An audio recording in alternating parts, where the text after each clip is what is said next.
दोस्तों, क्या आप जानते हैं जिस झांसी के लिए रानी लक्ष्मीबाई ने अपना सब कुछ न्यौछावर कर दिया था, जिस किले को आज हम रानी लक्ष्मीबाई के नाम से जानते हैं, उसकी कहानी रानी लक्ष्मीबाई के जन्म से भी बहुत पहले शुरू हो चुकी थी।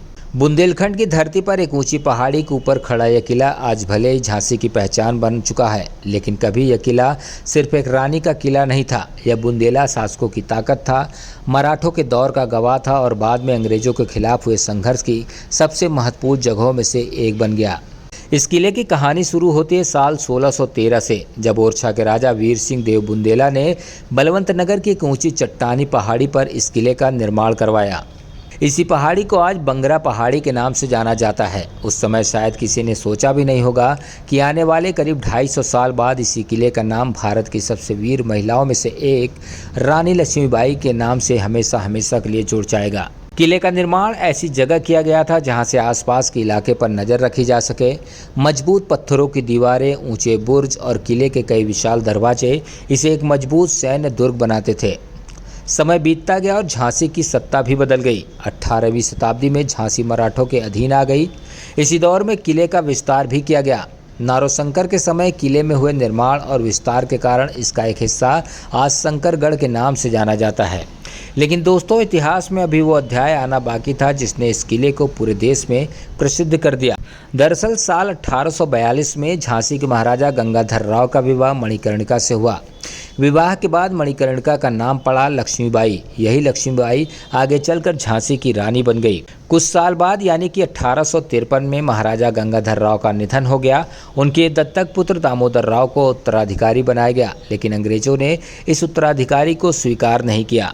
ब्रिटिश ईस्ट इंडिया कंपनी की हड़प नीति के तहत झांसी को अपने अधिकार में लेने की कोशिश शुरू हुई। रानी लक्ष्मीबाई ने इसका विरोध किया और अब यह लड़ाई सिर्फ एक राजगद्दी की लड़ाई नहीं रह गई थी, यह लड़ाई बन चुकी थी अपनी झांसी को बचाने की लड़ाई। फिर आया साल 1857। अंग्रेजों के खिलाफ देश के कई हिस्सों में विद्रोह की आग फैल चुकी थी। झांसी भी इस संघर्ष का हिस्सा बनी और इसी किले की दीवार के पीछे रानी लक्ष्मीबाई ने अंग्रेजों के खिलाफ अपनी सेना को तैयार किया। किले के बुर्जों पर तोपें तैनात की गई, सैनिक मोर्चे पर डटे रहे और अंग्रेजी सेना ने झांसी को चारों तरफ से घेर लिया। किले के अंदर से तोपों की आवाज़ गूंजने लगी और बाहर अंग्रेजी सेना लगातार हमला कर रही थी। आज भी किले में मौजूद कड़क बिजली तोप उस दौर की याद दिलाती है, लेकिन अंग्रेजी सेना की संख्या और हथियारों की ताकत लगातार बढ़ती जा रही थी। आखिरकार वो समय आया जब रानी लक्ष्मीबाई को किले से बाहर निकलना पड़ा। किले के भांडरी गेट से रानी के निकलने की कहानी आज भी झांसी के इतिहास का सबसे प्रसिद्ध हिस्सा है। कहा जाता है कि रानी अपने पुत्र दामोदर राव को साथ लेकर घोड़े पर सवार हुई और अंग्रेजों की घेराबंदी को तोड़कर किले से बाहर निकल गई।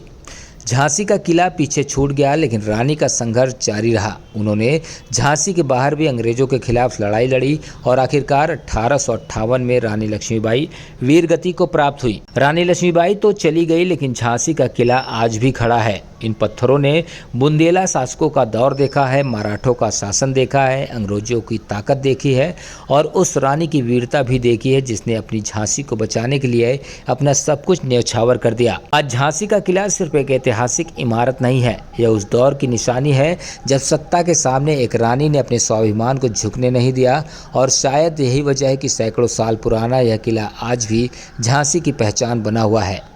किले की दीवारें आज भी खड़ी है, लेकिन इन दीवारों में कैद कहानी आज भी हमें उसी रानी लक्ष्मीबाई की याद दिलाती है। दोस्तों, यह थी झांसी के उस ऐतिहासिक किले की कहानी जिसका इतिहास रानी लक्ष्मीबाई से बहुत पहले से शुरू हुआ, लेकिन इसकी पहचान हमेशा हमेशा के लिए झांसी की रानी के नाम से जुड़ गया। अगर आपको भारत के ऐतिहासिक किलों और उनसे जुड़ी ऐसी ही अनसुनी कहानियाँ पसंद हैं तो जुड़े रहिए हमारे साथ। हमारे चैनल को सब्सक्राइब कीजिए, लाइक कमेंट शेयर करना मत भूलिए। मिलते हैं फिर एक और नई कहानी के साथ।